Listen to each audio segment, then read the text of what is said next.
ዛሬ ምግባችን እውነት ከየት ነው የሚመጣው የሚለውን ሚስጥር እንፈትሻለን። የእንጀራችንን ሚስጥራዊ ጅማሬ፣ ፀሐይ፣ ዝናብ እና የገበሬውን ሥራ እንዲሁም ምግባችንን ማወቅ ለምን እንደሚጠቅም እንማራለን። ተዘጋጅታችኋል? እማማ እንጀራ ሲጋግሩ ታውቃላችሁ? የሚጀመረው በጣም ትንሽ ነገር ነው፣ ልክ እንደ አንድ የአሸዋ ቅንጣት። ብዙ ሺህ ትናንሽ የጤፍ ፍሬዎችን አስቡ። አንድ እንጀራ ለመስራት እነዚህ ሁሉ ያስፈልጋሉ። የኛ እንጀራ የሚጀምረው በትንሽ ፍሬ፣ ውሃ እና ሞቃት ፀሐይ ነው፣ ልክ እንደ አስማት። ልክ እንደ እንጀራ ሊጥ ሲያርፍ ፍሬው ቀስ ብሎ ስርና ትንሽ ቡቃያ ያበቅላል። ከትንሽ ፍሬ በፀሐይና በዝናብ ረዥም የጤፍ ተክል ያድጋል።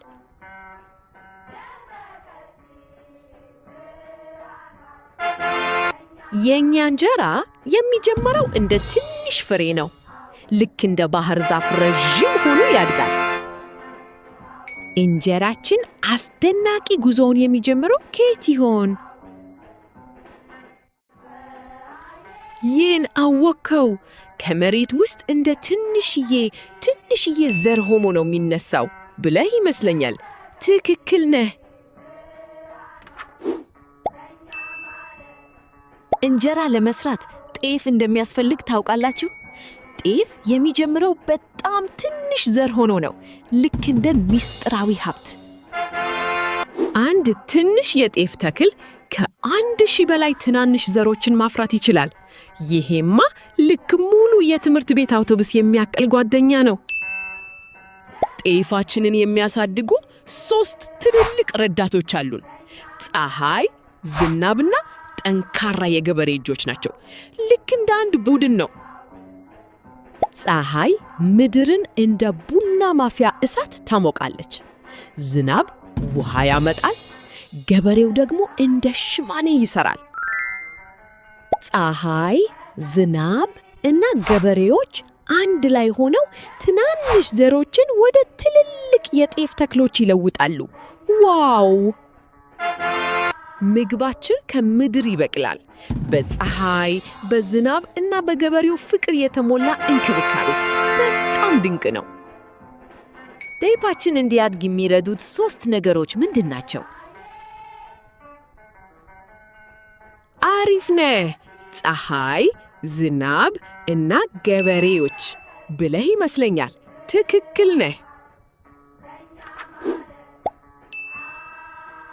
እማማ እንጀራውን ማን እንዳጋገረችው ሲነግሩሽ ታውቂያለሽ አይደል? ምግብህን ማወቅም እንደዛ ነው። አንዳንድ ምግቦች በውስጣቸው ብዙ ነገሮችን ይደብቃሉ። የኛ እንጀራ ግን 3 ቀላል ነገሮች ብቻ ነው ያሉት። የምግብን ታሪክ ማወቅ ጥሩ ነገሮችን እንድንመርጥ፣ አመስጋኞች እንድንሆን እና መሬትንም እንድናከብር ይረዳናል። ውሃ ከጉድጓድ ወደ ቤትህ የሚወስደውን መንገድ እንደማወቅ ነው። ጥረቱን ታያለህ አይደል? ከምግብ ጉዞ ጋር መገናኘት ብልህ ሆነን እንድንበላ፣ እያንዳንዱን ጉርሻ እንድናደንቅ እና ምድራችንንም እንድንጠብቅ ይረዳናል። የምግብን ታሪክ ማወቅ የመሶብን ውብ ስዕሎች እንደማየት ነው። ጥበብ ነው። ምግባችን ከየት እንደመጣ ማወቅ ለምን አስፈላጊ ነው? ጉቤዝ! መልሱ ጥሩውን እንድንመርጥና አመስጋኞች እንድንሆን ይረዳናል ነው። ከወደዳችሁት ላይክ ያድርጉ፣ ሼር ያድርጉ፣ ሰብስክራይብ ያድርጉ። እንደዚህ ያሉ የኤአይ ቪዲዮዎችን ለመቀጠል ታላቅ ድጋፍ ነው።